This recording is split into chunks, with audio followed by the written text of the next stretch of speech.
6 point है rise of middle class intelligentsia. कल वाला टॉपिक कंटिन्यू कर रहे हैं हम।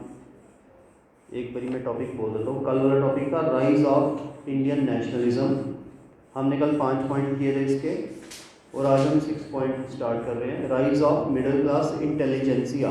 इंटेलिजेंसिया का मतलब होता है पढ़े लिखे लोग, सिंपल, और वो भी मिडिल क्लास के, यहाँ पर लिखा हुआ है तो मिडिल क्लास के एजुकेटेड लोग, ठीक है। तो अब जैसे कि एजुकेशन सिस्टम यहाँ पर चल रहा था,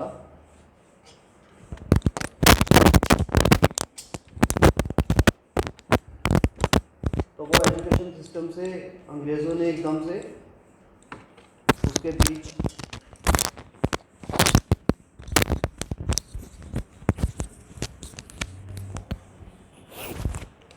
तो वो एजुकेशन सिस्टम जो इंडिया में स्टार्ट हो रहा, उससे काफ़ी लोग जागरूक हुए, न्यूज़पेपर वगैरह पढ़ने लगे, और उनको बाहर की दुनिया का, वर्ल्ड का, रशियन रेवोल्यूशन, जितनी भी रेवोल्यूशन उस टाइम चल रही थी, या किसी देश में इंडिपेंडेंस की मूवमेंट चल रही थी, उन सब चीज़ों का पता चलता था, और वो यहाँ से भी इंडिया में भी आज़ादी की बात करने लगे। तो लिखिए, British administrative and economic innovations gave rise to a new urban middle class. British administrative and economic innovations gave rise to a new urban middle class which readily learnt English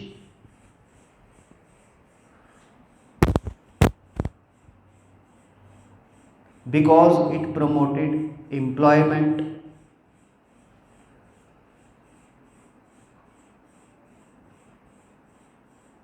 and also gave a sense of prestige.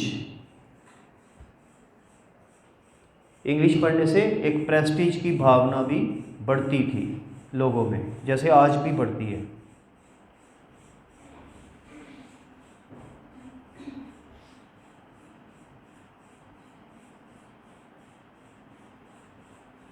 This class became the new soul of modern India. Soul के spelling SOUL. This class became a new soul of modern India.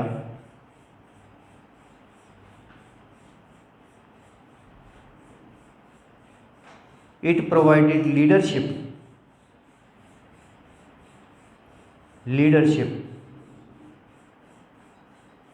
to the Indian National Congress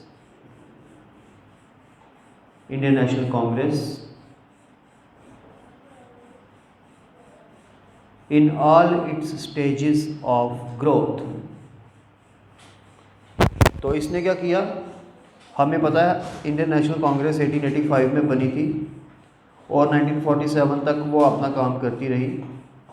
और इस class ने, कौन सी class ने, middle class intelligentsia ने Indian national Congress को leadership provide की।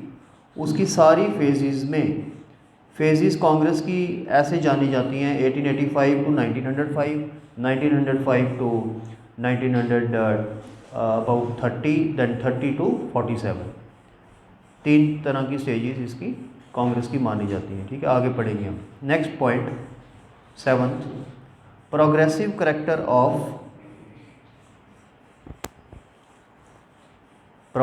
Character of socio religious reform movements.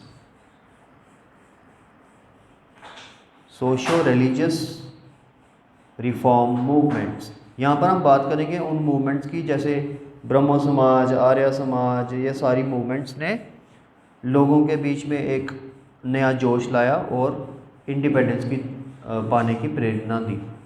सो अब लिखिए, the socio religious movements were progressive in character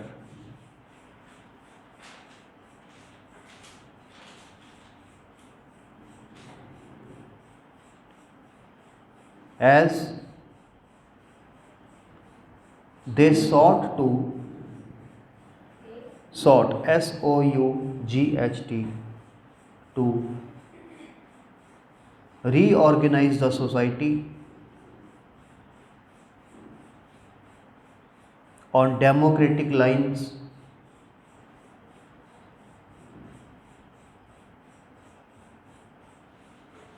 on the basis of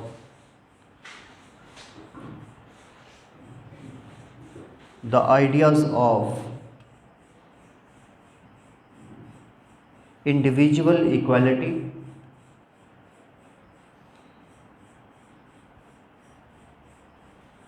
social equality, reason, enlightenment, and liberalism.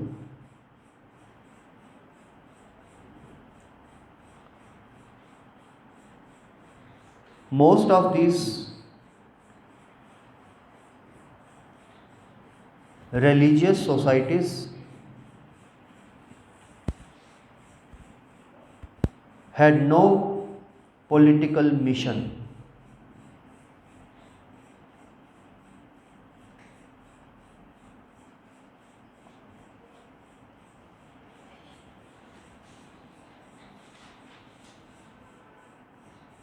They developed a sense of self-respect and patriotism in the people.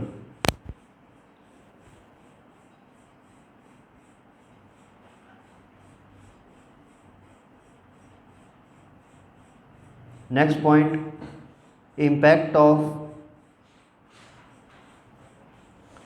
Contemporary यानी उस time की, impact of contemporary European movements. उस time पर जो European movements, जो revolutions चल रही थी, उनका इम्पैक्ट भी हम पे पड़ा। तो लिखिए contemporary strong currents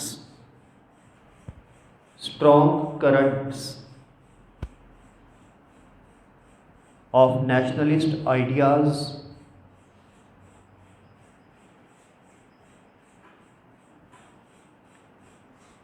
which pervaded the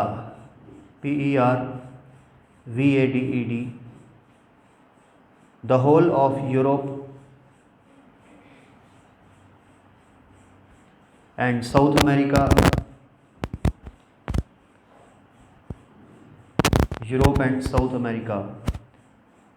stimulated Indian nationalism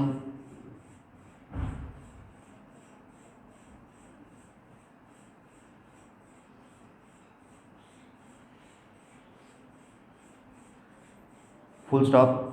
A number of national states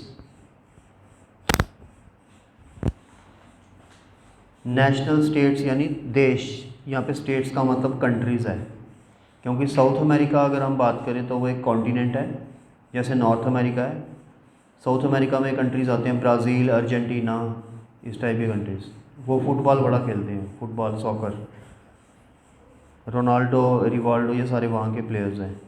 तो a number of national states यानी देश came into existence in South America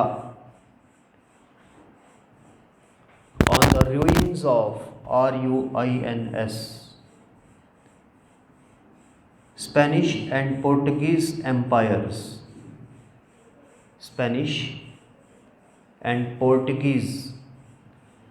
Spanish बना स्पेन से और पोर्टुगीज़ का वर्ड आया पोर्टुगल से। पोर्टुगल में भी फुटबॉल खेला जाता है, स्पेन में भी फुटबॉल खेला जाता है, और दैट इज़ वाई आज की डेट में साउथ अमेरिका में भी फुटबॉल बड़ा इम्पोर्टेंट सॉकर नेशनल गेम है वहाँ की, जैसे यहाँ पे क्रिकेट है।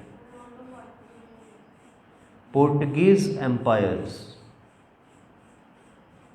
आप अगर कभी साउथ अमेरिका जाओ तो वहाँ पे जो लैंग्वेज बोली जाती है वो स्पेनिश बोली जाती है, पोर्टुगीज़ बोली जाती है। पोर्टुगीज़ ने इंडिया में भी रूल किया, गोवा में।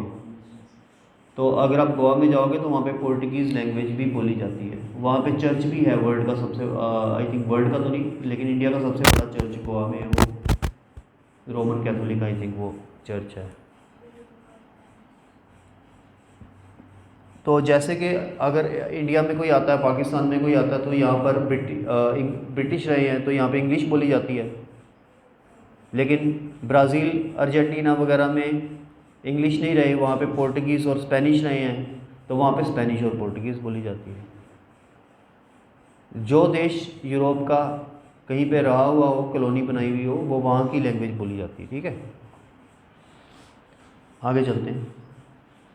इन Europe the national liberation movements of Greece and Italy in general and of Ireland in particular deeply stimulated the emotions in India.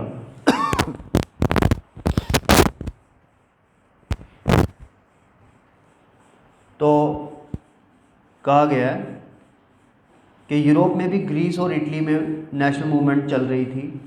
और दूसरा देखो, इटली स्पेन के बराबर नहीं है, स्पेन ज़्यादा एडवांस्ड है। इटली थोड़ा, अगर आप जाओगे तो इटली में हम यहाँ पे कह रहे हैं नेशनल मूवमेंट चल रही थी। इटली ने कोई ख़ास कॉलोनीज़ नहीं बनाई, स्पेन ने बनाई है, पोर्टुगल ने बनाई है, इंग्लिश ने बनाई है, फ्रेंच ने बनाई है, लेकिन इटली ने नहीं। इटली में जाओगे तो वहाँ पे आज भी ये अंडरवर्ल्ड डॉन्स बड़े सारे हैं। आप देखोगे कि जो डॉन का वर्ड आया वो भी इटली से ही आया है। गॉडफादर नावल जो मारियो पुज़ो का है वो भी इटली के ऊपर ही बेस्ड है। इटली का वो अंडरवर्ल्ड मशहूर ही इटली का है। तो अंडरवर्ल्ड होता वहाँ पे अमेरिका में भी है, बट इटली का बहुत ज़्यादा। इटली में भी एक जगह है सिसिली करके, वहाँ का अंडरवर्ल्ड और ज़्यादा। तो बेसिकली ये इतना एडवांस नहीं है जितने बाकी के देश थे यूरोप के। तो ग्रीस में और इटली में नेशनल मूवमेंट चल रही थी आज़ादी के लिए in general and Ireland in particular. Ireland भी ब्रिटेन से आज़ाद होना चाहता था, वो आज भी वहाँ पे एक तरह की मूवमेंट चल रही है आयरलैंड में। आयरलैंड और इंग्लैंड दोनों साथ साथ हैं, ठीक है, दोनों बॉर्डर टच करते हैं जैसे इंडिया पाकिस्तान का। तो आयरलैंड वाले कहते हैं हम ब्रिटेन से भी हमारी रेस सुपीरियर है, हमारी रेस जो है हम ब्रिटेन वालों से भी ज़्यादा सुपीरियर रेस है हमारी।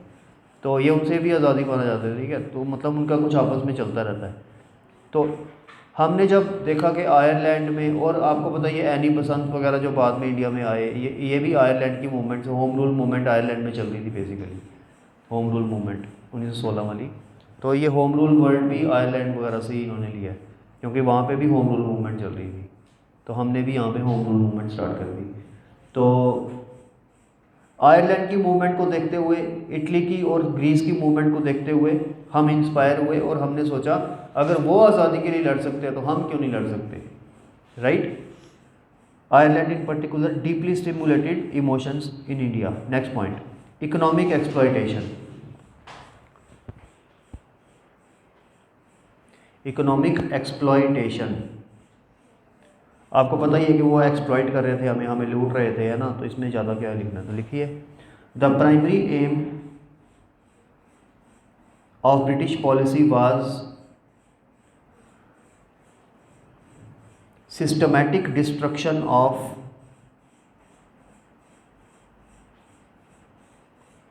Traditional Indian economy.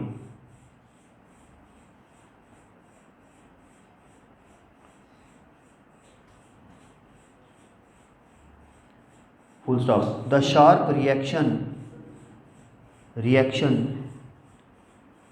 to discriminatory British economic policies gave rise to economic nationalism in India. तो इकोनॉमिक नेशनलिज्म इंडिया में बन गया। मतलब कहने का मतलब ये है कि जैसे हमें पता चला कि वो हमें लूट रहे हैं, हमारा पैसा बाहर जा रहा है, तो हमारे में फिर से नेशनलिज्म जाएगा। नेक्स्ट पॉइंट, रेशियलिज्म, RACIALISM, रेशियलिज्म यानी जातवाद, casteism,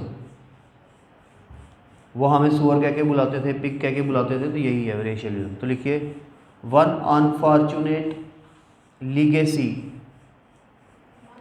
unfortunate legacy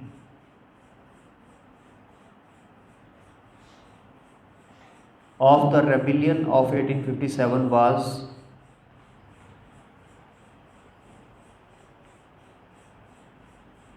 the feeling of racial bitterness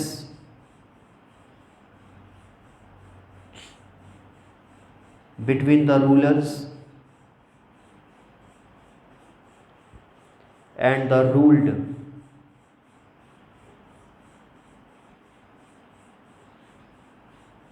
The Europeans considered themselves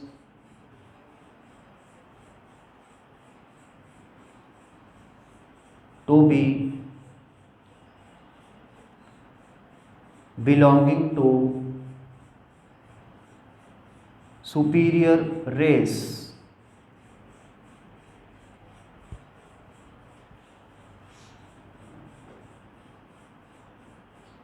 The Indians were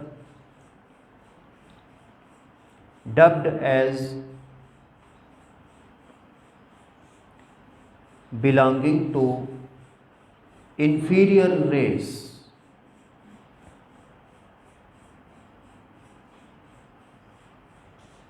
This approach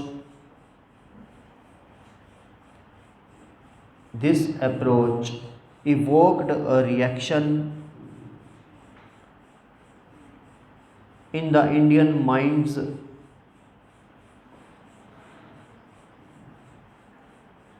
and put the educated Indians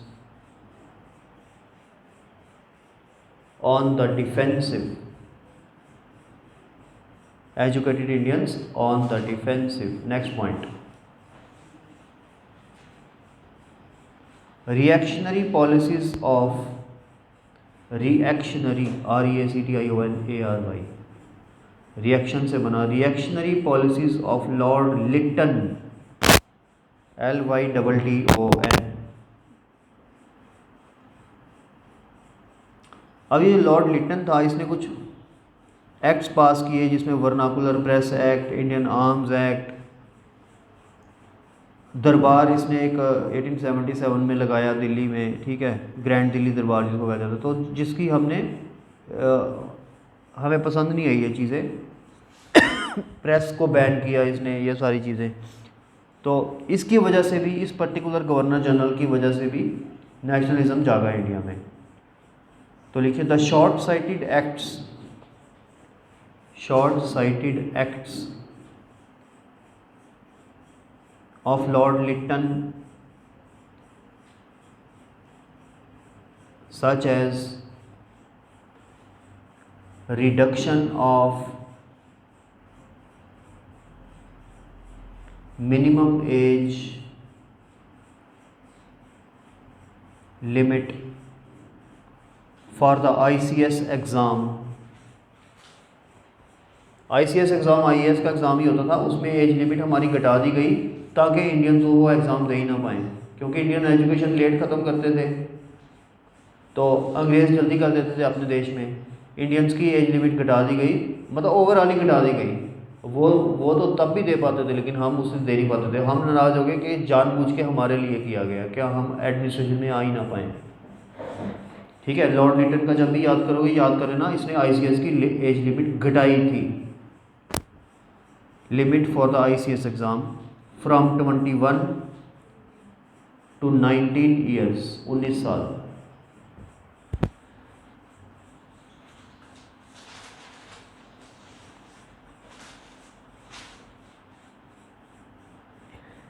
thus making it impossible for Indians to compete in it। ये एक point हो गया। अब point number 2 इसी के अंदर B कर लो। B, the holding of grand Delhi Durbar, पूरा देश में फेमाइन आया हुआ था, अकाल पड़ा हुआ था और दिल्ली में इनका दरबार चल रहा था, यानी पार्टी चल रही थी, ठीक है, और इससे भी लोग चिढ़ गए। The holding of grand Delhi दरबार of 1877 when the whole country was in severe grip of famine, when the whole country was in severe grip of GRIP, famine, FAMINE, comma,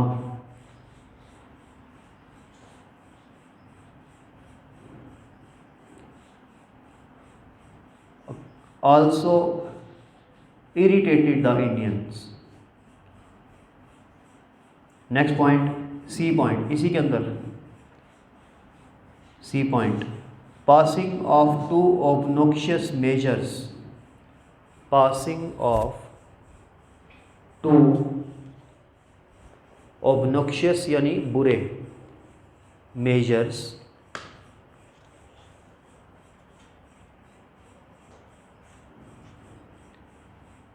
कौन कौन से, डैश करके लिखो, the vernacular press act, VERNACULAR press act, and Indian arms act,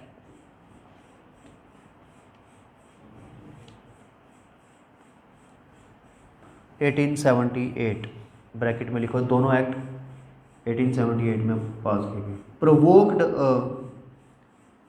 great storm of opposition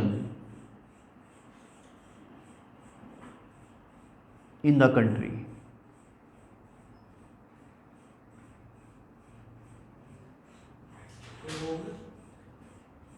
provoked great storm STORM of opposition in the country. Next point, हाँ, arms act मतलब ये था कि ज़्यादा अत्याचार कर सकते हैं, आर्म्स एक्ट मतलब कि गोली चला सकते हैं अगर ज़्यादा हम दंगा करेंगे, तो इस तरह की चीज़ें। हाँ वो तो है ही है, वो तो है ही है कि हमें फंडामेंटल राइट्स तो मिले ही नहीं थे, क्योंकि हम हमेशा ये मानते रहते कि आज की डेट में देखो अमेरिका में लोग आर्म्स रख सकते हैं, वहाँ पे आर्म्स रखना इलीगल नहीं है, तभी वहाँ पे कोई स्कूल में आर्म्स ले आता है, कभी कुछ बच्चे कर देते हैं। इंडिया में तो टोटली बैन है, इंडिया में भी फंडामेंटल राइट्स हैं, वहाँ पे कहते हैं कि डिफेंस का अपना राइट है, फंडामेंटल राइट आर्म्स रखने का, हाँ कुछ रिस्ट्रिक्शंस वहाँ पे भी है, बट यहाँ पर तो टोटली बैन है। तो यहाँ पर भी इन्होंने बैन कर दिया था, एक तो डिफेंस अपनी करनी, तो इस तरह की चीज़ें थी। हम लोग स्टार्टिंग से कह रहे थे कि हमें फंडामेंटल राइट्स दिए जाएँ, लेकिन इन्होंने कॉन्स्टिट्यूशन हमें 1773 से आपने देखा हमारा बनाना स्टार्ट किया, लेकिन इन्होंने हमें फंडामेंटल राइट्स नहीं दिए। अब हम परसों बात कर रहे थे फर्स्ट लेक्चर में कि हमें डॉक्टर अम्बेडकर ने क्या दिया, तो अम्बेडकर ने 80% कॉन्स्टिट्यूशन तो हमारा गवर्नमेंट ऑफ इंडिया एक्ट 1935 में ऑलरेडी रेडी था। 1935 वाला एक्ट जो है हमारा, जो अंग्रेज़ों ने पास किया था, वही आज का हमारा कॉन्स्टिट्यूशन है। उसके अंदर पुलिस एक्ट, ये DC की पावर, सारा कुछ मैजिस्ट्रियल पावर, सारा कुछ वहीं से हम डिराइव करते हैं आज भी।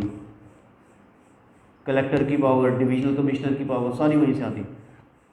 बट अलग क्या दिया जो अंग्रेज़ों ने नहीं दिया, वो दी fundamental duties, fundamental rights, directive principles of state policies, ये 3 चैप्टर नए ऐड किए, क्योंकि ये एक वेलफेयर स्टेट के लिए होते हैं। और जब अंग्रेज़ इंडिया में आए थे तो उनका मकसद था एक्सप्लॉइट करना, लूटना इंडिया को, वेलफेयर करना नहीं था। वेलफेयर करना हमारा मकसद बना 47 के बाद, तो हमने वेलफेयर करना स्टार्ट किया, तो तभी ड्यूटीज़ आई, फंडामेंटल राइट्स आए, डायरेक्टिव प्रिंसिपल जब हम पढ़ेंगे, पॉलिटी मैंने ही पढ़ानी है, तो डायरेक्टिव प्रिंसिपल में देखेंगे डायरेक्टिव प्रिंसिपल क्या होते हैं कि कॉन्स्टिट्यूशन उस टाइम की गवर्नमेंट को, उस टाइम मतलब आज की गवर्नमेंट को ये डायरेक्टिव्स देता है, डायरेक्टिव्स मतलब ऑर्डर देता है कि देश को इस दिशा में लेकर जाओ, ठीक है ना। तो the constitution orders the government of the day to take the country into a particular direction. ये है डायरेक्टिव्स। देखो ना, मैं प्राइम मिनिस्टर बन जाऊं, आप प्राइम मिनिस्टर बन जाओ, तो आप क्या करोगे? सवाल ये पैदा होता है, आप क्या करोगे? आपको क्या करना है? आपको कैसे पता चलेगा? आपको क्या करना चाहिए? सबसे पहले कॉन्स्टिट्यूशन पकड़ के कॉन्स्टिट्यूशन किसी से मंगवा लो और उसकी डायरेक्टिव प्रिंसिपल्स पढ़ने। वो एक चैप्टर है, चैप्टर 4, डायरेक्टिव प्रिंसिपल्स लिखे हुए। उसमें क्या है कि कॉन्स्टिट्यूशन ने, यानी कॉन्स्टिट्यूशन जिन्होंने बनाया उन्होंने, बी आर अम्बेडकर और उसकी कमेटी ने, जब भी कोई फर्दर फ्यूचर में प्राइम मिनिस्टर आएगा उसको ये ऑर्डर्स दिए, डायरेक्टिव्स दिए कि आपने ये सब करना है, ये आपके ऑब्जेक्टिव्स होंगे। तो उसमें गांधीयन डायरेक्टिव्स भी हैं, जो गांधी जी चाहते थे कि ऐसा हो देश में। जैसे पंचायती राज हमने आज बनाया है, तो वो वहीं से आया। डायरेक्टिव्स दिए हुए थे पहले ही कि एक दिन आप पंचायती राज इंडिया में सेटअप कर दो, तो हमने 1991 में उसको नेशनलाइज सेटअप कर दिया। था तो वो पहले से इंडिया में, बट उसको नेशनल एक हमने स्टैंप लगा दी कि अब ये पूरे देश में हो गए। इलेक्शन हर 5 साल के बाद हो गए, जैसे स्टेट्स और सेंटर में होते हैं, सिमिलरली पंचायती राज में भी हर 5 साल के बाद हो गए। 1991 1992 में हमने ऐसा किया। फिर हमें राइट टू एजुकेशन को कंपलसरी कर दिया, फंडामेंटल राइट बना दिया, ये भी एक डायरेक्टिव था। तो बहुत सारे डायरेक्टिव्स आपको, वो जब आप चैप्टर पढ़ेंगे एक एक करके, 3-4 दिन, हफ्ता लग जाएगा डायरेक्टिव्स को करते हुए, तो वो आराम से करेंगे कि डायरेक्टिव्स हैं क्या, हमने कितने अचीव किए, कितने अचीव करने बाकी हैं।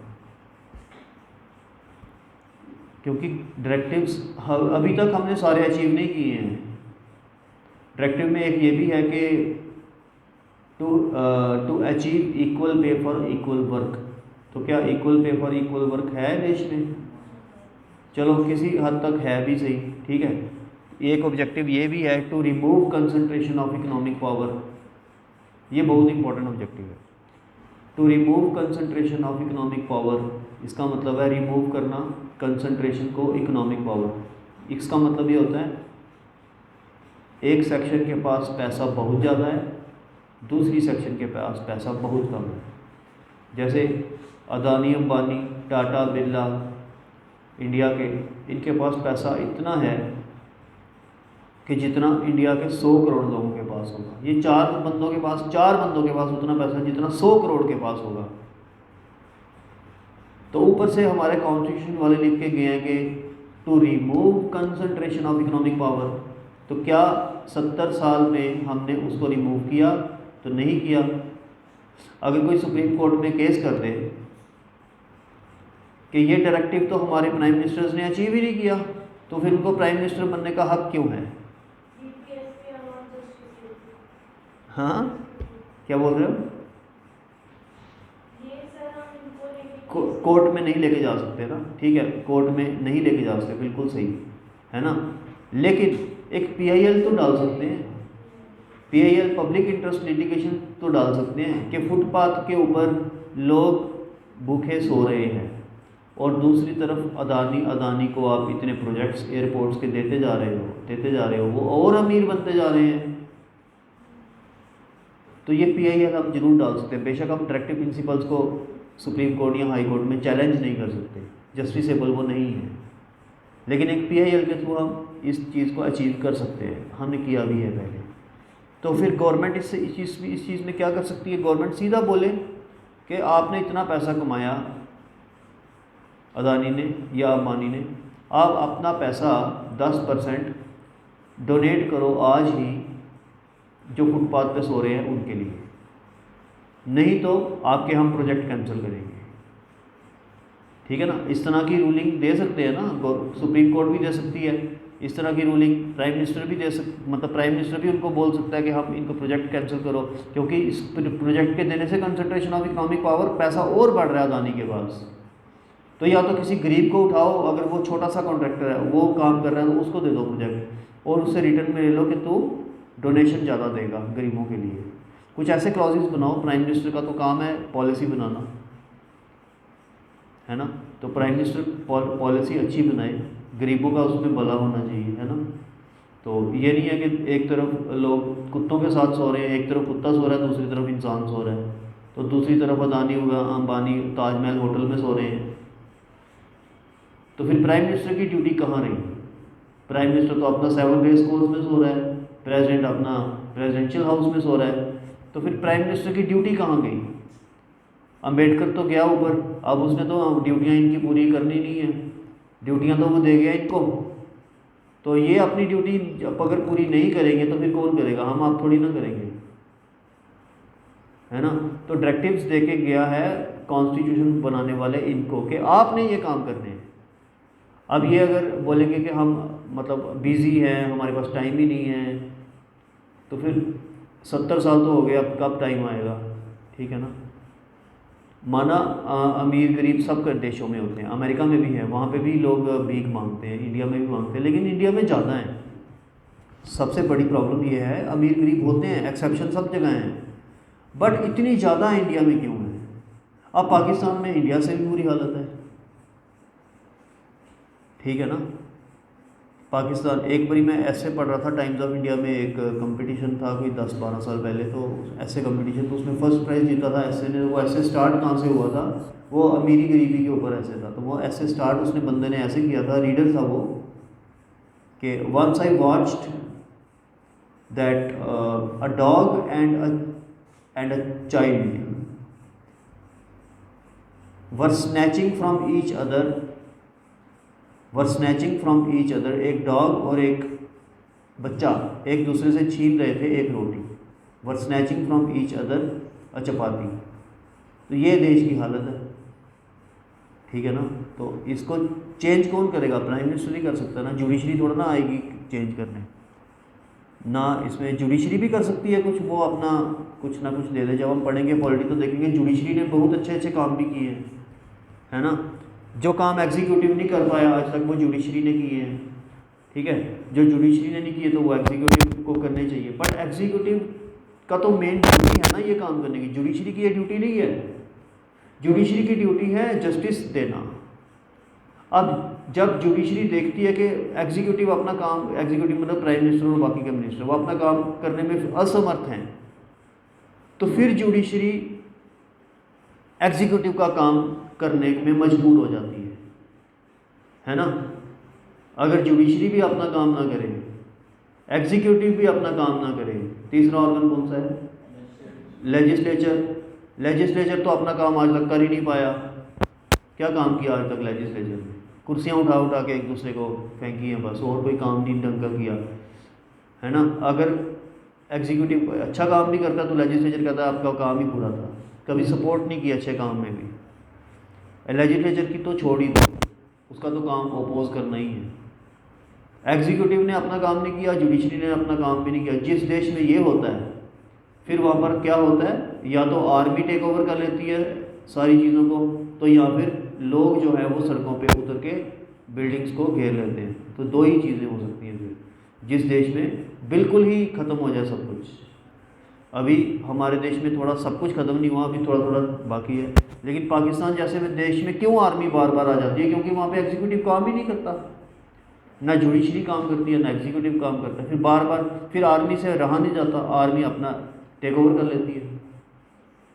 इंडिया में अब तक नौबत नहीं आई, क्योंकि इंडिया की आर्मी एक तो आज तक पंजाबीज़ के हाथ में नहीं आई या राजपूत के हाथ में एक ही बारी आई थी, और ये रही दूसरों के पास। और दूसरा रीज़न ये था कि आर्मी इंडिया में थोड़ी डिसिप्लिन, पाकिस्तान की भी डिसिप्लिन है, वो हमसे ज़्यादा डिसिप्लिन है आर्मी, ये सबको पता है वर्ल्ड में।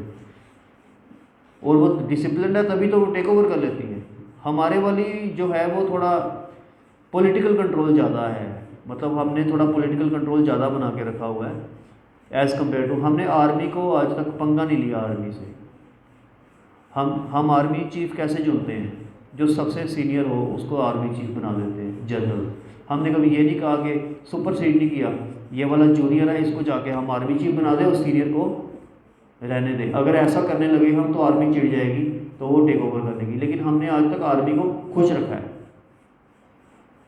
आज तक हमने आर्मी को, हमारे पॉलिटिशियंस ने आर्मी को खुश रखा है, जनरल साहब कह के बुलाते हैं, उनको रिस्पेक्ट देते हैं, ब्रिगेडियर साहब, जनरल साहब आइए बैठिए। प्राइम मिनिस्टर भी होगा ना तो वो ब्रिगेडियर साहब कह के बोलेगा उसको, या जनरल साहब कह के बोलेगा, तो उनकी रिस्पेक्ट मेंटेन की हुई है हमने। जिस दिन वो रिस्पेक्ट चली जाएगी तो आर्मी जरूर टेक ओवर कर सकती है यहाँ पर भी, ठीक है, ये चीज़ होती है, ठीक है, ये आपको पता होनी चाहिए, प्रैक्टिकल चीज़ें होती है ये। कल को आपको ऐसे लिखना है, यूपीएससी में 2 ऐसे लिखने हैं ना, तो वहाँ पर ये सारा प्रैक्टिकलिटीज़ पता होनी चाहिए, ठीक है ना। आगे चलते हैं। तो हमने लिखा reactionary policies of Lord Lytton, ख़त्म हो गया। Next point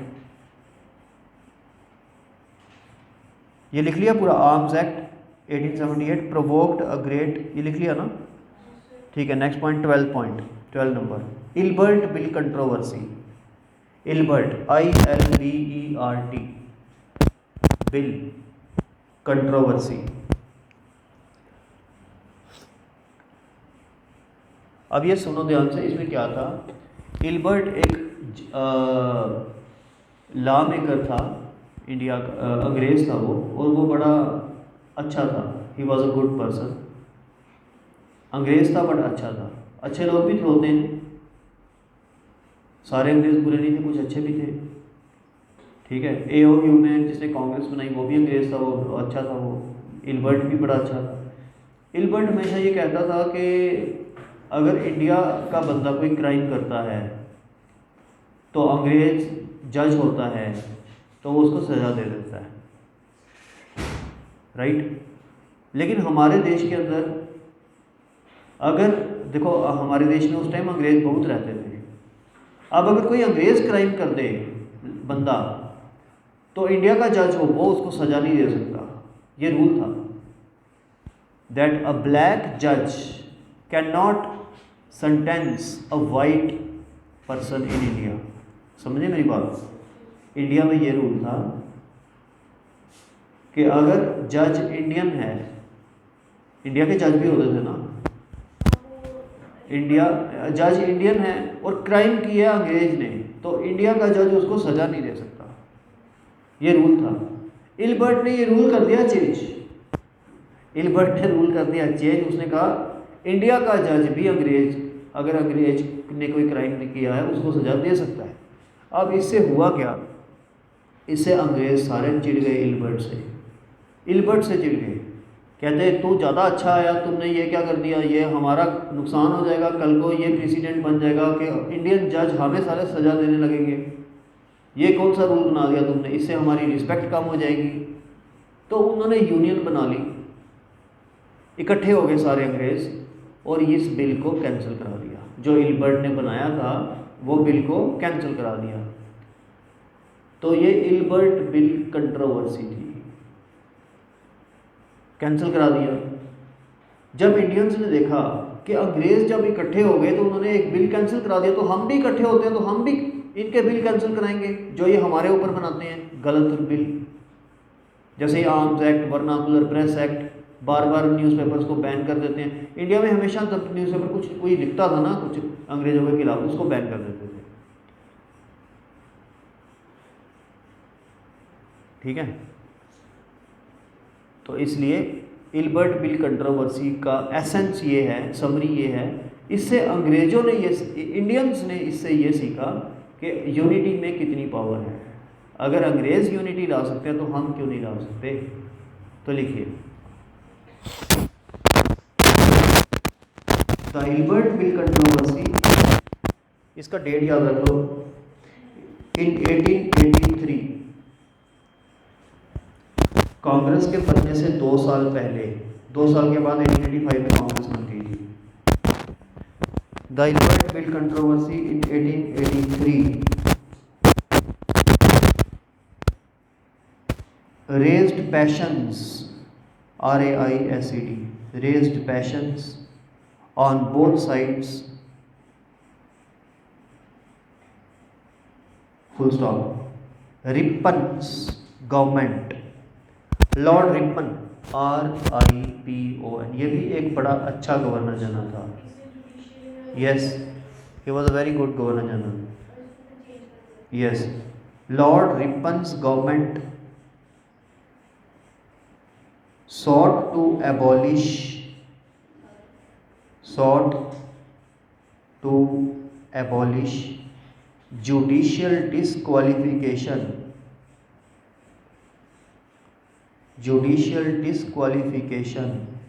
based on racial distinctions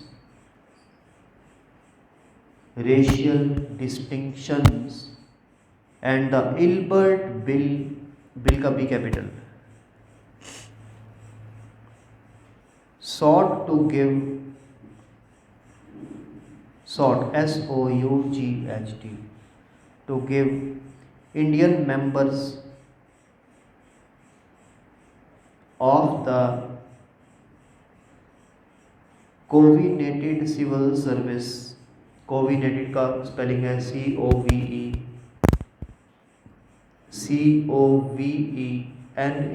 COVENATED। Covenanted का मतलब होता है higher civil service. Covenanted civil service यानी higher civil service the same power and rights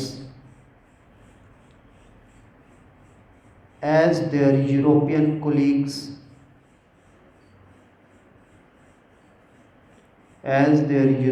colleagues enjoyed. Full stop. European community stood united against the bill.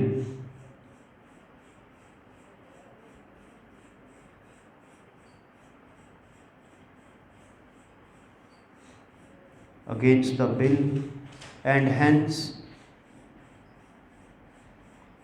Ripon had to modify the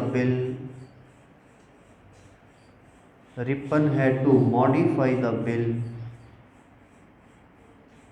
Which almost defeated the original purpose.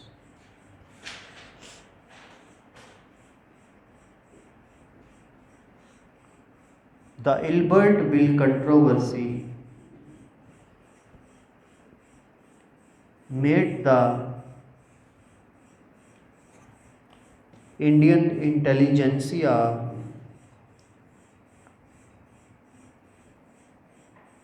realize that justice and fair play, FAIRPLAY, fair play, could not be expected where the interests of the Europeans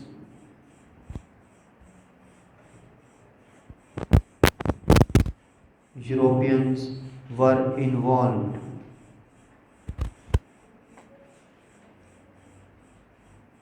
Further, it demonstrated to them the value of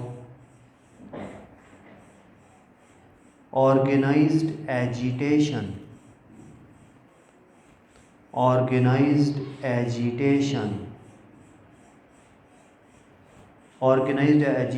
जिसको मैं unity कह रहा था, agitation protest करना organise तरीके से, उसकी value India को पता चल गई। नेक्स्ट हेडिंग लिखिए, ये ख़त्म हो गया, ये नेशनलिज्म का क्वेश्चन ही ख़त्म हो गया। नेक्स्ट हेडिंग लिख लीजिए, थोड़े गैप छोड़ के लिखिए, phases of the movement. Phases of the movement कौन से? Indian national movement, INM। क्या फेजेस थे इसके? तो लिखिए generally the INM, Indian national movement, is divided into the following phases for convenience। ये कन्वीनियंस हमने खुद के लिए बनाई है, मतलब ये नहीं था कि उस टाइम फेजेस बनी थी कि अब ये फेज स्टार्ट करेंगे, और उन्होंने नहीं सोची थी, उन्होंने ये फेजेस नहीं बनाई, हमने पढ़ने के लिए बनाई, पढ़ने के लिए। ठीक है। फर्स्ट फेज है 1885 टू 1905, 1885 टू 1905। इसको मॉडरेट्स पीरियड भी बोलते हैं। यहाँ पे कांग्रेस के बेसिकली जब कांग्रेस बनी तो दो ग्रुप्स बन गए उसके अंदर, मॉडरेट्स और एक्सट्रीमिस्ट।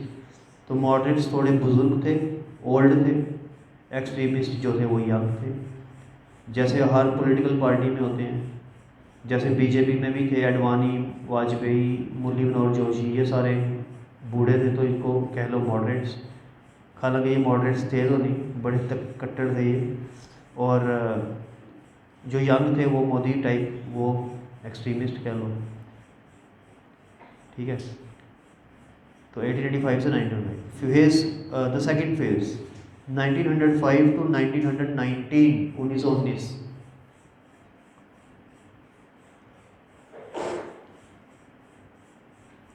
इसको हम एक्सट्रीमिस्ट का फेज बोल सकते हैं। 1905 से 1919। गांधी जी जो थे वो इंडिया में 1915 में आ गए थे, जनवरी में। आके उन्होंने एकदम से मूवमेंट ज्वाइन नहीं की ये वाली, 3-4 साल में उन्होंने रेस्ट वेस्ट किया, ट्रेनों पे थोड़ा सफ़र किया, उसको कहते हैं कि भारत भ्रमण किया। फिर जब उन्होंने देखा कि थोड़ा समझ आ गई जब उनको इंडिया की, क्योंकि वो 15-20 साल बाहर रहे थे, जब उनको समझ आ गई तो फिर वो नॉन कोऑपरेशन में वो आ गए। ठीक है। थर्ड फेज 1919 टू 1929, 1919 से 1929 तक। ये यहाँ से स्टार्ट होती है गांधीयन फेज, थर्ड फेज से। ये तो पूरा पीरियड गांधी का है, बल्कि फोर्थ फेज भी गांधी की ही थी। थर्ड और फोर्थ दोनों गांधीयन फेज है, बल्कि फोर्थ फेज अब नेहरू की कह लो वो ज़्यादा अच्छा, पर कहा कहीं नहीं गया है, ऐसे आपको बता रहा हूँ आपकी नॉलेज के लिए। तब नेहरू का ये था कि नेहरू बेसिकली, उसका फादर था मोतीलाल नेहरू और बेटा था जवाहरलाल नेहरू। तो मोतीलाल नेहरू भी एडवोकेट था और जवाहरलाल नेहरू भी एडवोकेट था, दोनों इंग्लैंड से पढ़े हुए थे। मोतीलाल नेहरू और गांधी जी की बड़ी बनती थी। अब उसका बेटा था जवाहरलाल नेहरू, यंग था, बाहर से पढ़ के आया था, बैरिस्ट्री वगैरह करके आया था। अब गांधी जी को जवाहरलाल नेहरू ने कैसे अपनी गुड बुक्स में लिया ये किसी को पता नहीं है, बिकॉज नेहरू जो था वो प्राइम मिनिस्टर बना है गांधी जी की बैकिंग पे। अदरवाइज नेहरू को कांग्रेस में कोई भी पसंद नहीं करता था। जब भी वोटिंग होती थी नेहरू हार जाता था कांग्रेस वर्किंग कमेटी की, बट गांधी जी सपोर्ट कर देते थे तो वो प्रेसिडेंट बन जाता था नेहरू। तो सिर्फ और सिर्फ गांधी जी की बैकिंग के ऊपर जवाहरलाल नेहरू हमेशा कांग्रेस प्रेसिडेंट बनता था और कांग्रेस के रेजोल्यूशंस पास करता था, और लास्ट में जाकर जब प्राइम मिनिस्टर बनना था वो भी गांधी जी की बैकिंग के ऊपर। कोई लीडर खड़ा नहीं हो पाया क्योंकि गांधी जी ने कहा था, क्योंकि गांधी जी का कद इतना ऊंचा था कि उनकी बात को कोई झुठला नहीं सकता। गांधी जी ने कह दिया नेहरू ही कब बनेगा प्राइम मिनिस्टर, तो नेहरू ही बनेगा। Gandhi ji was basically king maker. तो नेहरू का ये है कि वो, उसको सपोर्ट कोई नहीं करता था, सारे चलते थे उनसे, बट गांधी जी की सपोर्ट, अब गांधी जी की सपोर्ट उसने कैसे ली, क्योंकि उसको पता था ना नेहरू बेसिकली, नेहरू एक कश्मीरी पंडित था। अब आपको पता कश्मीरी पंडित कितने दिमाग वाले होते हैं। उसको तो ये चीज़ भांप ली थी कि अगर मैं कुछ बनूंगा देश में तो इसी बंदे के दम पे ही बनूंगा। तो उसने उसके साथ ऐसी फ्रेंडशिप लगाई, ऐसी लगाई कि वो प्राइम मिनिस्टर बना, और वो भी 15 साल रहा। फिर उसकी बेटी भी बनी, है ना। तो यानी कि 1929 से लेकर 1929 से लेकर इंदिरा गांधी की डेथ हुई है 84 में, 1929 से लेकर 1984 तक जो पीरियड है ये बाप बेटी का है। पहले नेहरू, फिर इंदिरा गांधी, और इंदिरा गांधी के बाद 84 भी नहीं करते, 88 तक करते हैं, क्योंकि इंदिरा गांधी के बाद 88 तक, 89 तक सॉरी, राजीव गांधी आया। तो 29 से लेके 89 तक कितने साल हो गए? 30, 40, 50, 60, 70, 89, 70 साल।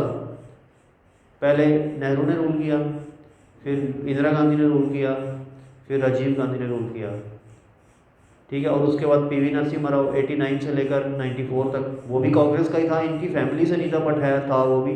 तो अब 94 तक लगाओ तो इन्हीं का रूल चला है। तो देखो एक मित्रता सिर्फ एक गांधी जी के साथ बनाकर रखने का 75 साल का फ़ायदा मिला, ठीक है। अभी भी सोनिया गांधी की she is in the helm of affairs, अभी भी सारे डरते हैं, इतने इतने काबिल नेता हैं, सिंधियास हो गए, ये वो, कोई बोलता नहीं है, सारे सोनिया मैडम जी करेंगे, मैडम जी करेंगे। तो फ़ायदा किसने दिया? ये नेहरू जी ने, ठीक है। अब हम चलते हैं, फोर्थ फेज़ लिखी 1929 से 1939 तक, और लिखिए फिफ्थ एंड लास्ट फेज़ 39 से कब तक होगी? 47 तक। कुछ लोग एक कई बार बोल देते हैं 2022 तक, इनको वैसे ये बोलना चाहिए कि 2000, कई कई जो कंगना रनौत के वो फैंस हैं, उनको बोलना चाहिए 2014, हाँ 14 तक, क्योंकि वो कहती है कि आज़ादी तो 14 में मिली है कंगना रनौत। ठीक है, चलो आगे चलते हैं। Next topic, growth of political associations.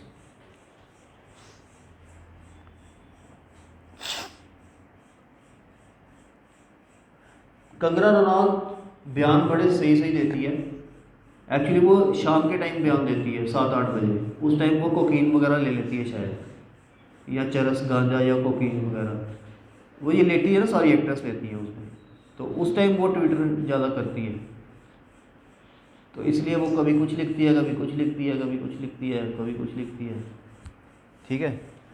चलो आइए चलते हैं आगे। पॉलिटिकल एसोसिएशन, सबसे पहले चलते हैं हम ग्रोथ ऑफ पॉलिटिकल एसोसिएशंस। तो सबसे पहले लिखते हैं नंबर 1, पॉलिटिकल एसोसिएशंस इन बंगाल।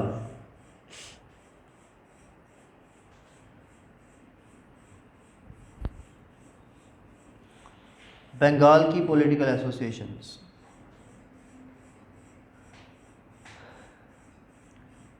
थोड़ा थोड़ा सबके बारे में लिख लेते हैं। लिखिए राजा राम मोहन रॉय। राजा Ram Mohan Roy was the pioneer, PIONEER, pioneer of political movements in India.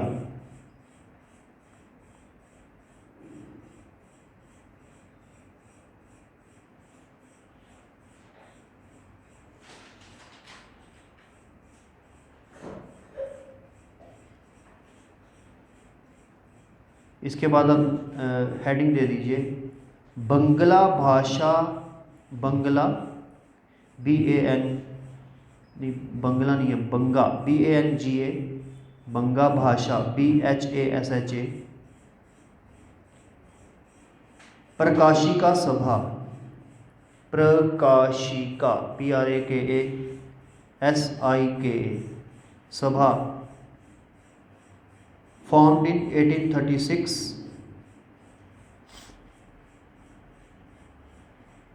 by Ram Mohan Roy, by associates of Ram Mohan Roy, Raja Ram Mohan Roy, by the associates of Ram Mohan Roy. It discussed the topics connected with policy of government,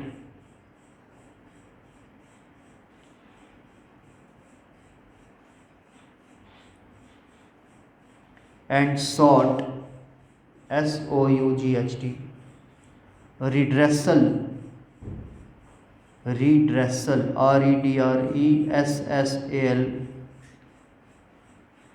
by sending petitions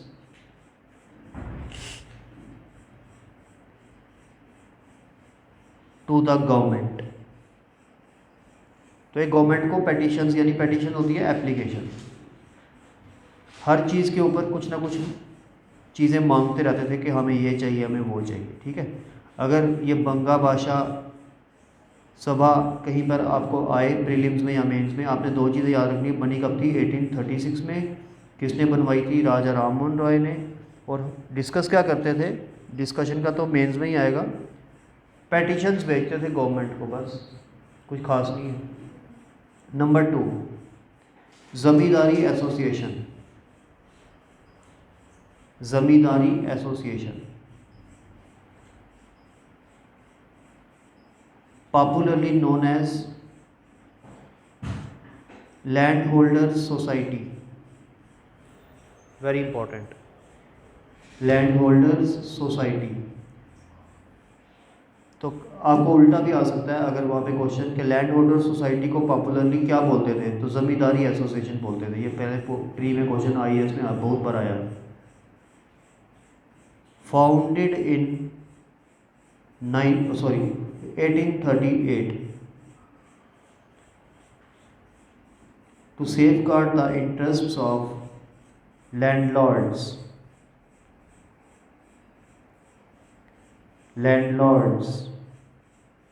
landlord कौन होते हैं, जमींदार, तो ये उनका interest के लिए बनी थी।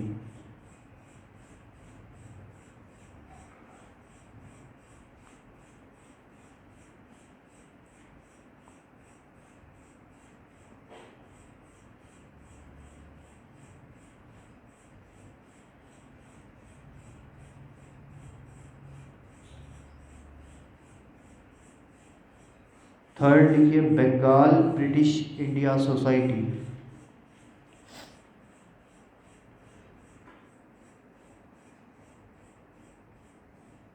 ये सारी बंगाल की चल रही है, ठीक है। Bengal British India society founded in 1843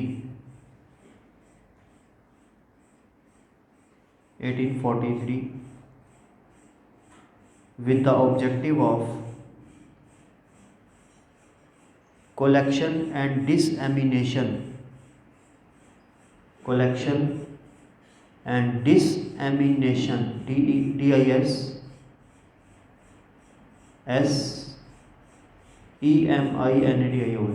डिसएमिनेशन होता है इंफॉर्मेशन प्रोवाइड करना, dissemination of information relating to the actual conditions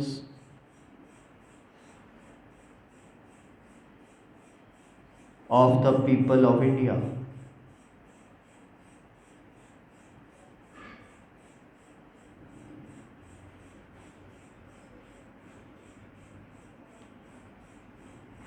next is fourth, British Indian association. British Indian association कई बारी होता है ये क्रोनोलॉजिकल ऑर्डर में लगाओ, पहले कौन सी बनी, फिर कौन सी बनी, फिर कौन सी बनी। अगर वो जंपल करके देगा तो आप लगा देना पहले कौन सी बनी, फिर कौन सी बनी, फिर कौन सी बनी, ठीक है। तो British Indian association formed in 1851।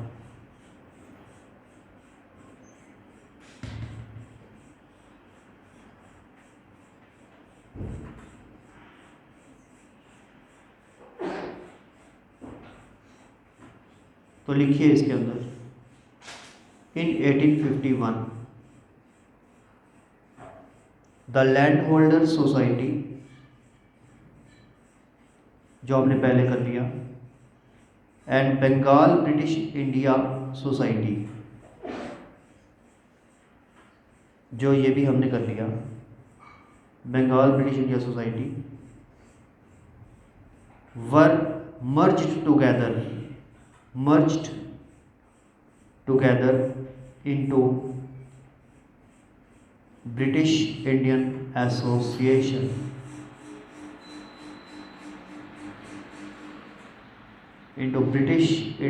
Association।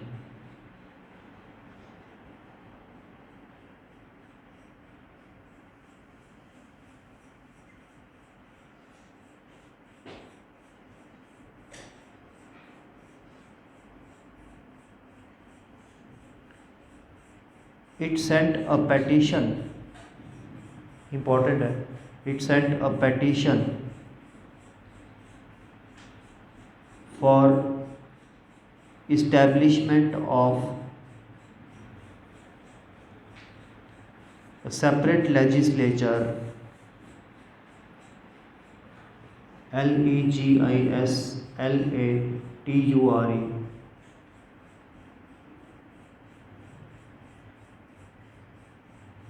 comma, separation of judiciary from executive,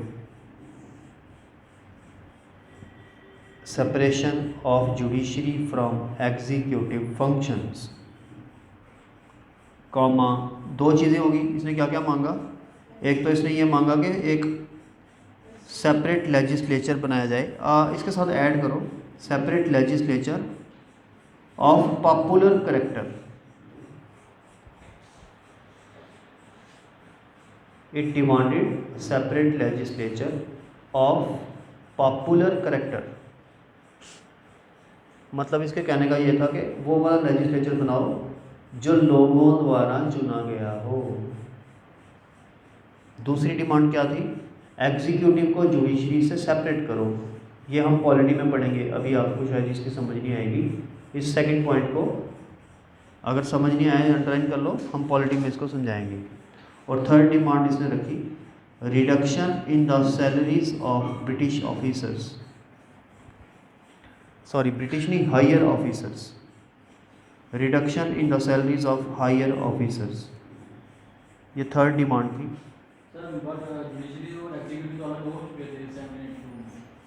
but पूरी तरह से नहीं हुए थे, पूरी तरह से ये डिमांड कर रहा था पूरे देश में, जैसे कि सिर्फ जैसे कलेक्टर होता है, कलेक्टर के पास भी मैजिस्ट्रियल पावर्स होती हैं और कलेक्टर के पास जुडिशियल पावर्स भी होती हैं। ये कह रहे थे उसको भी सेपरेट करो, लेकिन वो सेपरेट नहीं हुआ, वो बाद में सेपरेट हुआ है ना, आज़ादी के बाद। तो आज हमारा जो कलेक्टर है उसके पास मैजिस्ट्रियल पावर्स नहीं है, उसके पास सिर्फ लॉ एंड ऑर्डर की पावर है, थोड़ी सी मैजिस्ट्रियल पावर उसके पास आज भी हैं, बट जो मेजर उसके पास जुडिशियल पावर्स थी कलेक्टर के पास, वो आज किसके पास है, डिस्ट्रिक्ट जज के पास। तो हमने डिस्ट्रिक्ट जज की पोस्ट अलग से क्रिएट की, जो कलेक्टर की पावर थी वो हमने डिस्ट्रिक्ट जज को दे दी, कौन सी, जुडिशरी वाली, ठीक है। तो यहाँ पे ये कह रहे थे कि पूरी तरह से अलग करो। हाँ, उसके पास भी मैजिस्ट्रियल पावर्स होती हैं, एग्जीक्यूटिव पावर्स होती हैं, डेवलपमेंट की पावर्स होती हैं, तीनों पावर्स होती हैं। डीसी के पास भी डेवलपमेंट की पावर होती है, एग्जीक्यूटिव की पावर होती है और मैजिस्ट्रेट की पावर होती है। ये बेसिकली तीन तरह की पावर्स होती हैं। सबसे पहले लॉ एंड ऑर्डर मेंटेन करना, पुलिस को आदेश देना कि ऐसे करो वैसे करो, इसको बोलते हैं एग्जीक्यूटिव, ठीक है ना। लॉ एंड ऑर्डर मेंटेन करना यानी executive, it's a executive function, ठीक है। अब ये है एसडीएम, छोटा सा एग्जीक्यूटिव है, डीसी उससे बड़ा एग्जीक्यूटिव है। सबसे छोटा एग्जीक्यूटिव देश का सिविल कह रहा हूँ, वो है एसडीएम। एसडीएम से भी छोटा एक होता है तहसीलदार, वो भी एग्जीक्यूटिव है।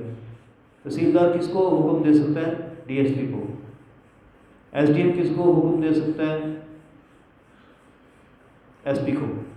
डीसी किसको हुक्म दे सकता है, एसएसपी को, ठीक है। डीसी से ऊपर चलेंगे तो पावर किसके पास होती है, सिविल वाली एग्जीक्यूटिव की, होम सेक्रेटरी के पास। स्टेट का जो होम सेक्रेटरी होता है देश, हमारी स्टेट का, वो हमारे डीजीपी को ऑर्डर दे सकता है कि ऐसे करो, ठीक है ना। उसके भी ऊपर चले जाए तो देश में होम सेक्रेटरी कौन है, पूरे देश का, ठीक है, वो पूरी देश की पुलिस उसके अंडर है। उसके भी ऊपर चले जाए तो पूरे देश का होम सेक्रेटरी के ऊपर होता है होम मिनिस्टर, तो वो है अमित शाह। अमित शाह को देख के वैसे ही लोग डर जाते हैं, तो वो तो वैसे ही होम मिनिस्टर है, तो इसलिए होम मिनिस्टर है तो वो डरेंगे, ठीक है। तो सबसे ऊपर टॉप एग्जीक्यूटिव आज की डेट में कौन है, अमित शाह यानी होम मिनिस्टर, उसके नीचे होम सेक्रेटरी, उसके नीचे स्टेट का होम सेक्रेटरी, उसके नीचे डीसी, उसके नीचे एसडीएम, उसके नीचे तहसीलदार, यही रात की बनती है, ठीक है। अब होम मिनिस्टर के ऊपर भी एक और एग्जीक्यूटिव है, मोदी साहब। वो मोदी साहब अमित शाह को जो हुक्म देंगे अमित शाह को वही करना है।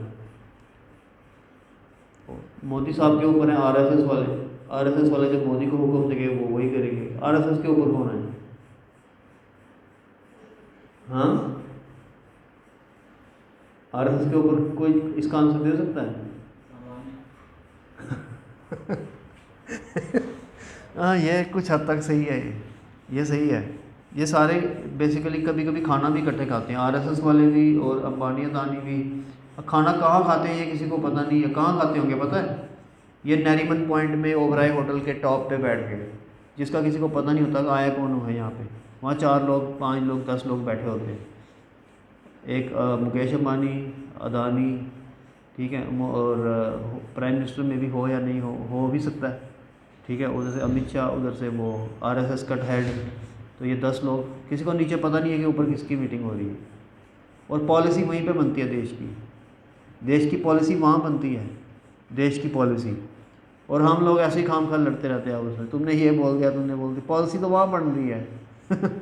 ठीक है। और डीसी बेचारे, इनके पास क्या पावर है? अगर उनकी पावर देखी जाए तो डीसी के पास कुछ पावर नहीं है। ये बेचारे आते हैं, रेड शेड करते हैं, देखते हैं, ऊपर से ऑर्डर आता है, सर अंदर करना है, नहीं करना, छोड़ दें, चलो छोड़ दो। रेड क्यों की थी फिर? ऐसे ही अपनी पावर एक्सरसाइज करने की कोशिश कर रहे थे। आगे चलते हैं। सो हमने लिखा,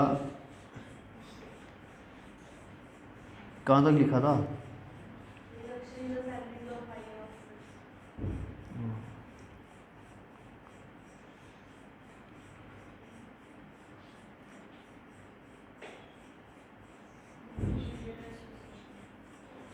ठीक है।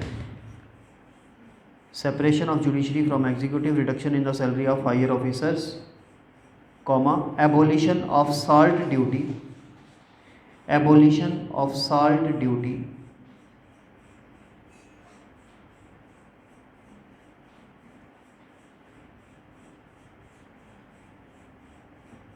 Full stop. These were partially met, ये जो डिमांड्स थी, these were partially met and the charter act of 1853 provided for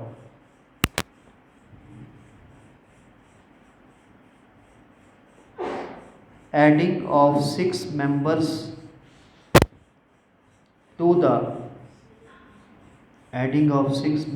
to the Governor General's Council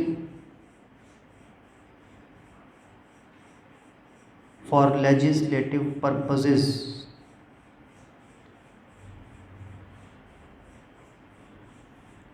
तो देखिए, एक डिमांड इसमें, जो पहली डिमांड थी कि सेपरेट लेजिस्लेचर बनाया जाए पॉपुलर डिमांड के ऊपर, यानी बाय द पीपल, वो मान ली गई कुछ हद तक। पूरी तरह से सेपरेट लेजिस्लेचर नहीं बनाया गया, बट कुछ हद तक वो चार्टर एक्ट 1853 ने वो डिमांड ये मानी कि गवर्नर जनरल होता है जो, उसकी जो काउंसिल होती है जिसमें एडवाइज़र्स होते हैं, उसके अंदर 6 लोग जो बना दिए गए, ठीक है, वो जो 6 लोग जो बना दिए गए, 6 members to the governor general's council for legislative purposes. For legislative purposes का मतलब ये है कि वो डिस्कशंस कर सकेंगे चीज़ों को, वोटिंग कर सकेंगे, ठीक है, ये चीज़ ये उसने मान लिया।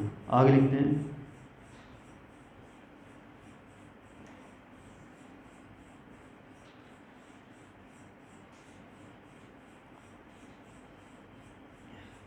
Next is Indian league. Indian league, LEAGUE, founded in 1875 by Babu Shishir Kumar. 1875 by Babu SISIR Shishir Kumar, with the objective of stimulating the sense of nationalism,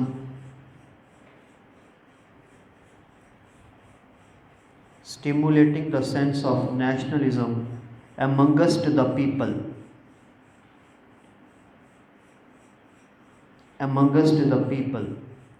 Next is Indian Association. Indian Association. The Indian League was superseded by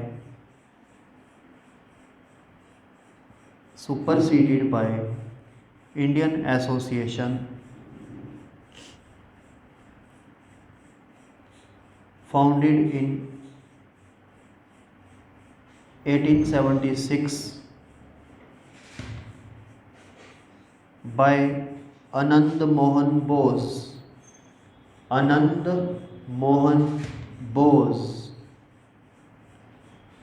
and S.N. Banerjee. ये W.C. Banerjee का भाई था। W.C. Banerjee कौन था? कांग्रेस का पहला president. तो S.N. Banerjee उसका दूसरा भाई था, S.N. Banerjee, full stop. The Indian association hoped to attract not only middle classes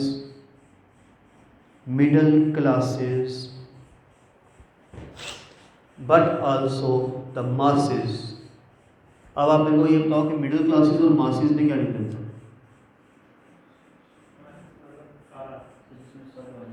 हाँ, मासेस मतलब लोअर क्लास, विलेजर्स, गांव के लोग, मासेस, और मिडिल क्लास हम जैसे, ठीक है। और कई बार कहा जाता था जब हम न्यूज़पेपर वगैरह पढ़ना हमने स्टार्ट किया तो कहते थे टाइम्स ऑफ इंडिया जो न्यूज़पेपर है it is for the classes. Class जो है वो टाइम्स ऑफ इंडिया पढ़ती है और बाकी के न्यूज़पेपर कौन पढ़ता है? मासेस। बाकी में कौन से आएंगे?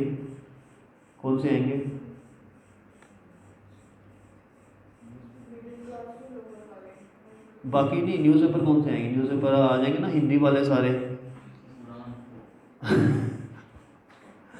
ठीक है, हिंदी वाले, और डेली एक्सेलसियर भी आ जाएगा उसमें। हालांकि डेली एक्सेलसियर पढ़ने वाले सुबह ये सोचते हैं कि हम क्लासेस हैं, उनको ये लगता है हम क्लासेस, लेकिन उनको ये नहीं पता वो मासेस हैं। क्लासेस वाले दूसरे हैं। जो जम्मू में जो टाइम्स ऑफ इंडिया पढ़ता है ना, स्टूडेंट्स के अलावा पेरेंट्स जो टाइम्स ऑफ इंडिया पढ़ते हैं बेसिकली वो क्लासेस आते हैं। जिनके parents times of India starting से पढ़ते हैं या इंडियन एक्सप्रेस स्टार्टिंग से पढ़ते हैं और उनके बच्चे देखना हमेशा हाई लेवल पे पहुंचेंगे, और जिनके पेरेंट्स पढ़ते हैं डेली एक्सेलसियर ऑलमोस्ट सबके ही डेली एक्सेलसियर ही पढ़ते हैं इंक्लूडिंग माइन, ठीक है। तो वो क्या करते हैं, बच्चे चाहे आज का टाइम्स ऑफ इंडिया पढ़ रहे हैं लेकिन पेरेंट्स अभी भी डेली एक्सेलसियर पढ़ते हैं। वो देखते कौन सा पेज है सबसे पहले, उसका सेकंड पेज, कौन मर गया था, कौन किसके क्रीमेशन में जाना है उसी के लिए लगाया होगा उन्होंने कि कोई मरा तो नहीं अपना, कोई रिश्तेदार या कोई दोस्त वगैरह, ठीक है। चलो आगे चलते हैं। तो ये है क्लासेस और उसमें डिफरेंस। अब बड़ी वाली ये क्या आ गई, पॉलिटिकल एसोसिएशंस इन मुंबई। ये होगी ना बंगाल की सारी। अब मैं political associations in Mumbai, in Bombay.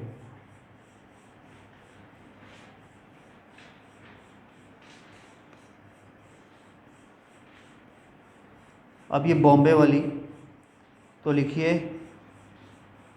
Bombay association number 1, Bombay association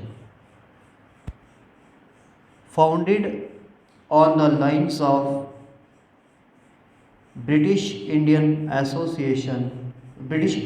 association of Calcutta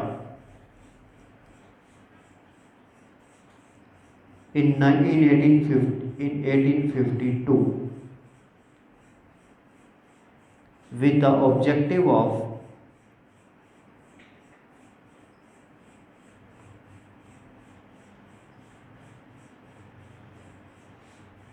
मेमोरियलाइजेशन, memorandum देते हैं ना, मेमोरेंडम वहाँ से बना,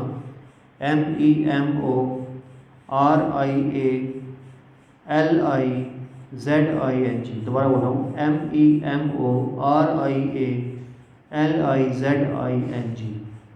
ये पहले की इंग्लिश में ये वाले वर्ड चलते थे, अब नहीं चलते हैं। मेमोरियलाइजिंग from time to time the government authorities in India or England for the removal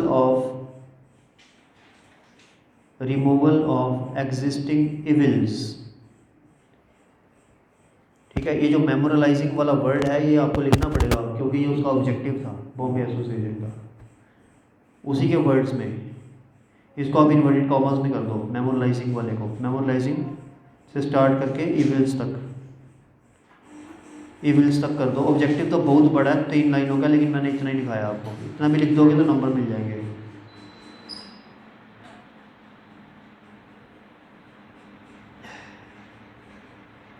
next is Bombay presidency association.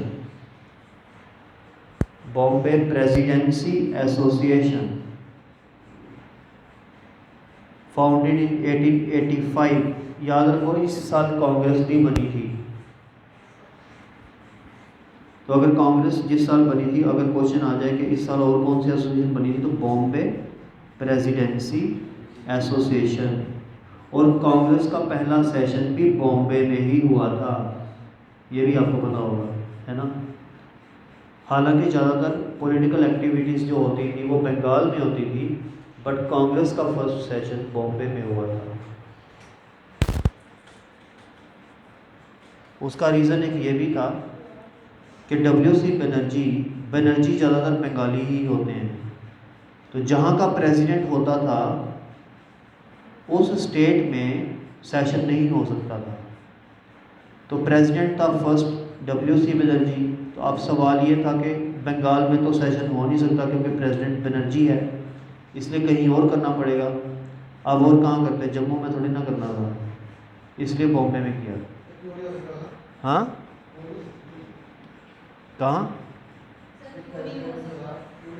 Jammu में कहीं नाम ही नहीं आया बीच में कहीं। बंगाल में इसलिए नहीं हुआ कि जहाँ का ये रूल था कांग्रेस का कि जहाँ का प्रेसिडेंट होगा उस स्टेट में सेशन नहीं हो सकता। ये कांग्रेस ने अपना नीति अपनाई हुई है, आज भी है ये नीति, आज भी चल रही है ये नीति। अब कांग्रेस की एक नीति ये है कि जब जहाँ पे कांग्रेस वर्किंग कमेटी की मीटिंग होती है वो फर्श पे बैठ के होती है, आज भी फर्श पे बैठते हैं सारे, चाहे बिचारों से बैठा जाए, बूढ़े हो गए तो, लेकिन बैठते फर्श पे ही नहीं, देखा ना कभी टीवी में। अब ये उनका रूल है, ठीक है। तो अब एक बड़ी प्रॉब्लम ये बनी थी 1906 में और 7 में, तिलक बनना चाहता था प्रेसिडेंट, तो उसको इन्होंने जानबूझ के सेशन उसी के प्रोविंस में पूना में रखवाया ताकि तिलक ना प्रेसिडेंट बन सके, क्योंकि पूना में सेशन हो रहा है ना। तो इस और जहाँ का बंदा हो वहाँ का प्रेसिडेंट बन नहीं सकता, तो वो तिलक को बेचारे को प्रेसिडेंट बनने नहीं देना था, इन्होंने जानबूझ के पूना में सेशन करवाया। तो ये टिकड़म चलते रहते थे, आज भी चलते हैं, पहले भी होते थे ऐसी चीज़ें।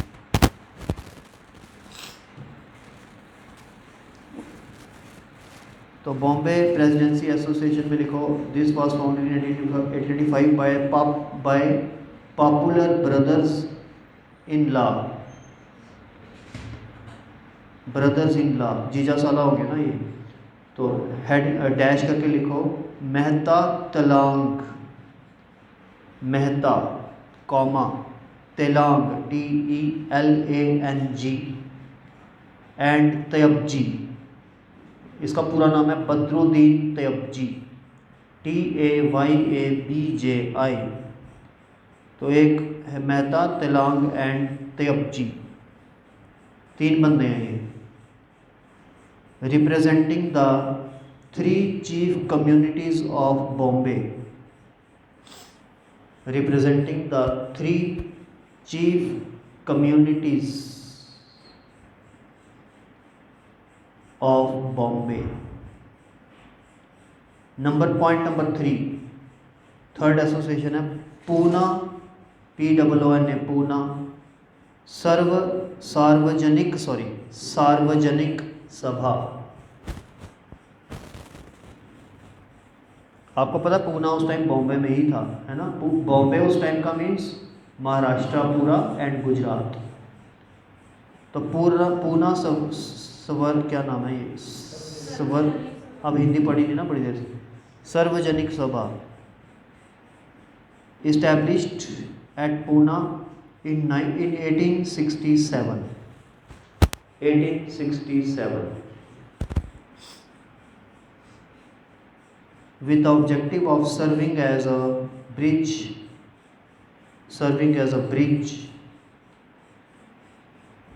between government and the people.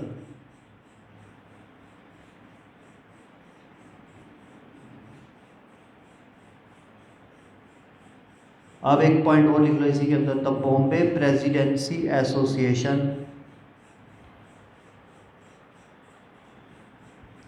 And Poona सार्वजनिक सभा वर्कड इन क्लोज कोलैबोरेशन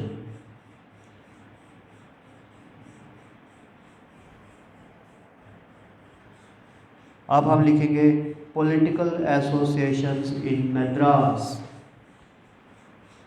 ये थोड़ी सी है, मद्रासी बेचारे कम ही करते थे, ज़्यादा नहीं, वो अपने स्पेस प्रोग्राम्स वगैरह में, साइंटिफिक चीज़ों में ज़्यादा मगन रहते थे। तो सबसे पहले Madras native association, Madras native association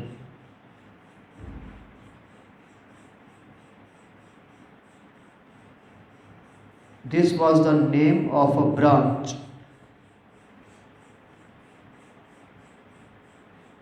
of the British Indian Association of Calcutta.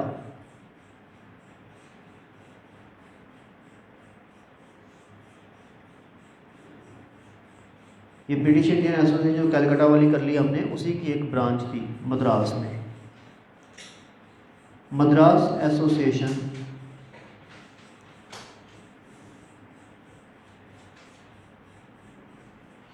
also sent petitions to the government.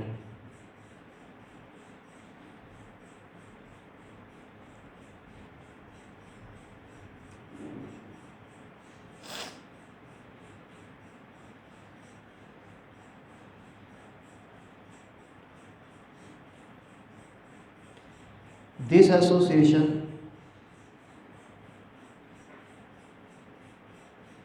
was not very popular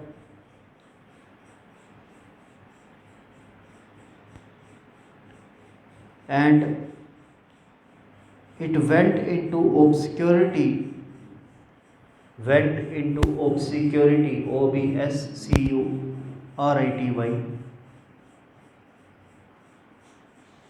after 1857।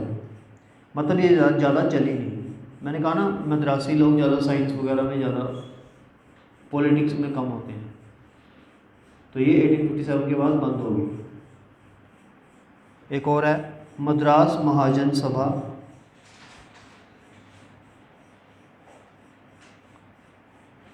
Formed in 1884,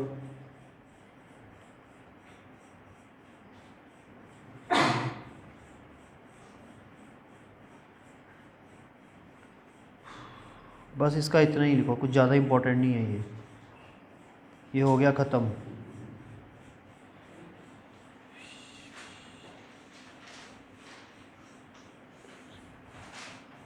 अब हम करेंगे इंडियन नेशनल कांग्रेस, मेन जो है, तो लिखिए इंडियन नेशनल कांग्रेस।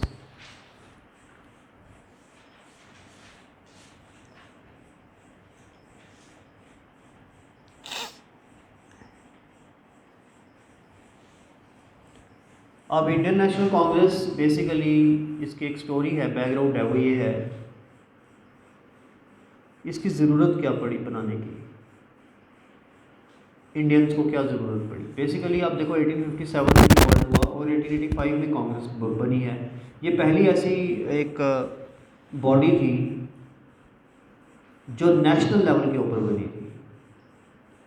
आल्दो हमने देखा Bengal association, Madras association, Bombay association, ये लोकल थी ना, बट ये इंडियन नेशनल कांग्रेस, देखो नाम से ही है नेशनल कांग्रेस, ये नेशनल लेवल के ऊपर थी, पहली ऐसी पार्टी थी देश की जो नेशनल लेवल के ऊपर थी। सबसे इम्पोर्टेंट चीज़ तो ये है।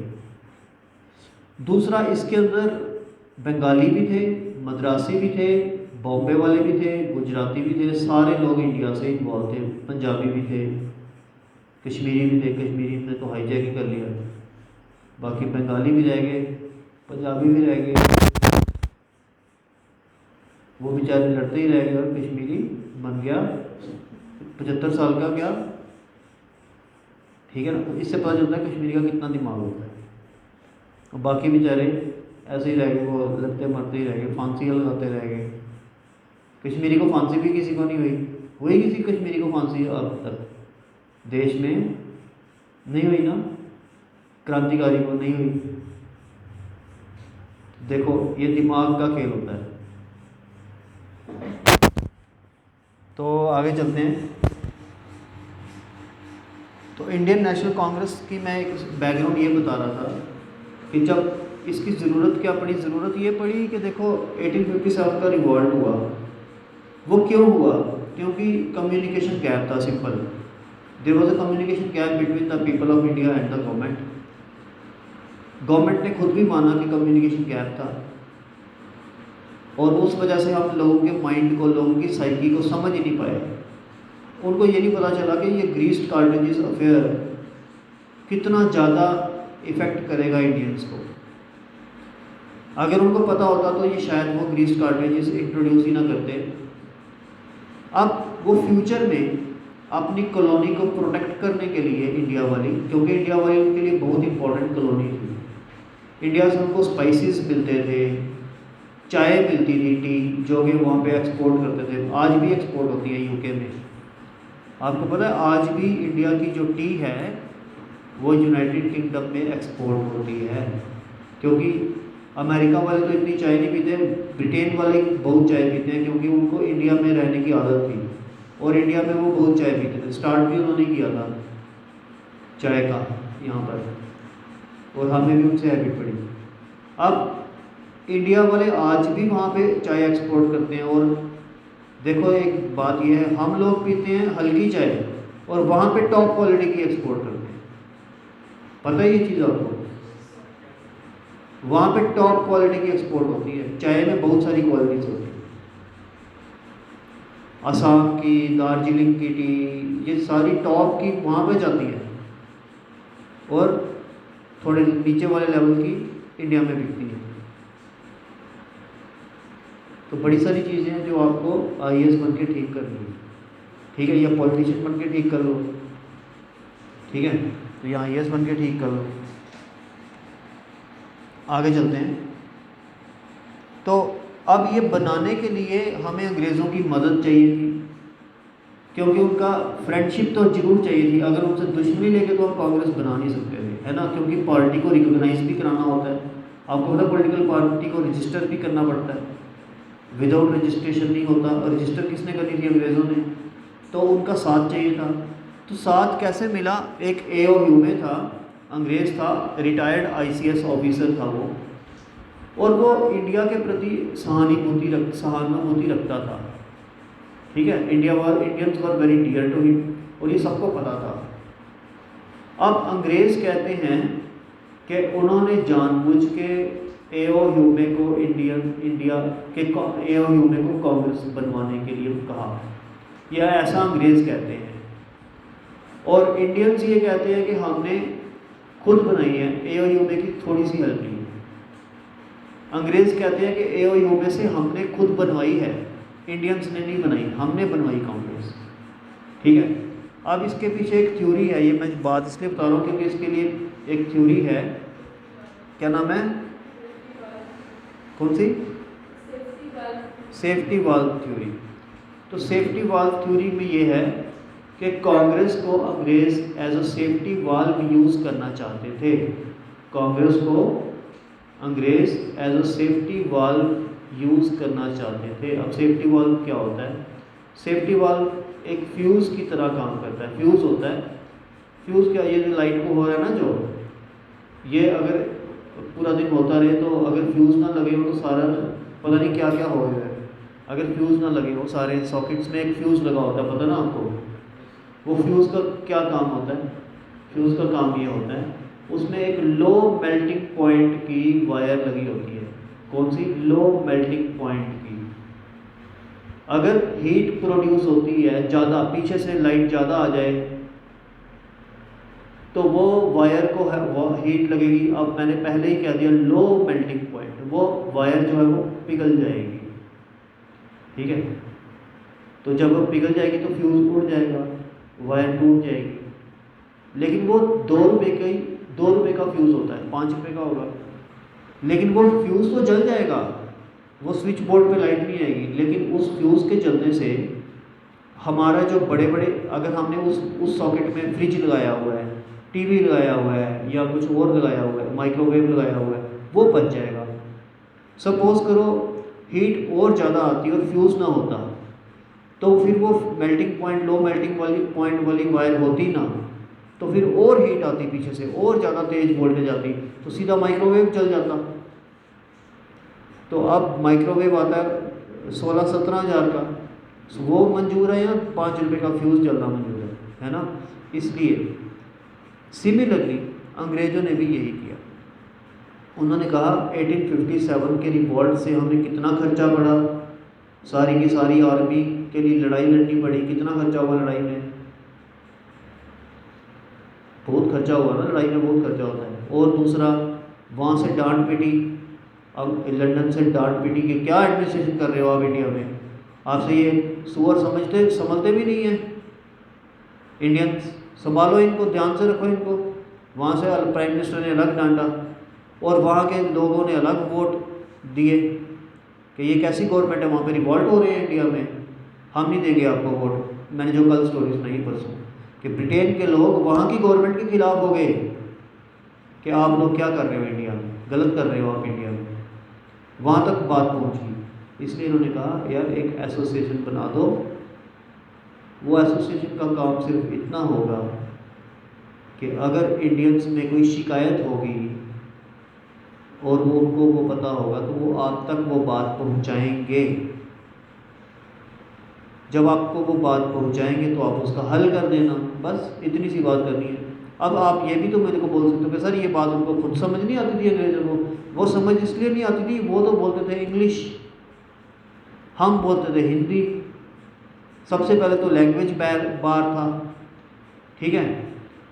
और दूसरा, हमें वो सुअर समझते थे, तो सुअरों के साथ वो क्या मीटिंग करेंगे, है ना। अब आप कहोगे कि सर जो कांग्रेस वाले थे वो भी तो इंडियन थे, वो भी तो सुअर है, उनके साथ मीटिंग कैसे करते? उनके साथ वो मीटिंग कर लेते थे। क्यों? क्योंकि वो उनकी यूनिवर्सिटीज़ में ही पढ़े हुए थे।